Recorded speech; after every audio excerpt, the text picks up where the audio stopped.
انسان بس دو معاملوں میں بے بس ہے، دکھ بیچ نہیں سکتا اور سکھ خرید نہیں سکتا۔ مقدر لکھنے والے کے پاس مقدر بدلنے کا بھی اختیار ہے۔ قیدی ہیں سب یہاں، کوئی خوابوں کا، کوئی خواہشوں کا۔ صرف پھول اور درخت ہی نہیں، کبھی کبھار انسان بھی مرجھا جاتے ہیں۔ دعا دستک کی طرح ہوتی ہے اور مسلسل دستک سے دروازہ کھل ہی جاتا ہے۔ زندگی میں اتنا بھی کمپرومائز نہ کریں کہ لوگ بھول جائیں آپ بھی انسان ہیں۔ وہ بلندی کس کام کی جس پہ انسان چڑھے اور پھر انسانیت سے گر جائے۔ ناخوشگوار چیزوں کو خوشگوار طریقے سے قبول کرنے کا نام زندگی ہے۔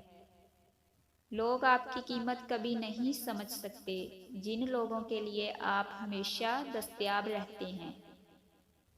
تعلق قائم رکھنا ہو تو اچھائی بتاتے رہیں، تعلق ختم کرنا ہو تو سچائی بتاتے رہیں۔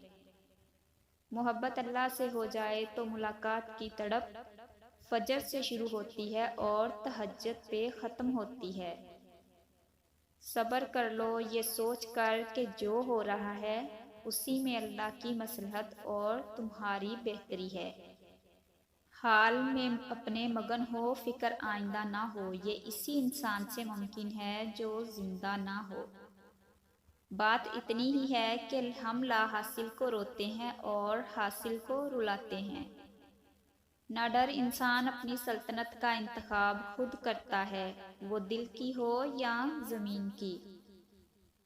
اپنی کامیابی پر زیادہ اکڑو مت، کیونکہ عرش سے فرش تک آنے میں دیر نہیں لگتی۔ کسی کو دیا گیا ایک آنسو عمر بھر کی عبادت پر پانی پھیر دیتا ہے۔ آہستہ آہستہ چلنا مگر مسلسل چلنا کامیابی کی ضمانت ہے۔ تنہا چلنا شروع کرو تو اللہ ہر راستے میں تھام لیتا ہے۔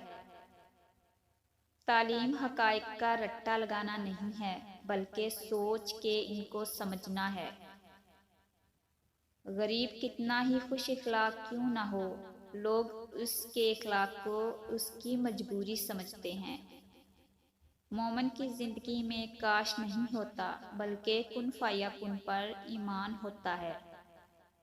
ایسے مال کا کوئی فائدہ نہیں جس میں سخاوت نہ ہو، بس ایک اللہ راضی رہے۔ دنیا کا معیار تو بدلتا رہتا ہے۔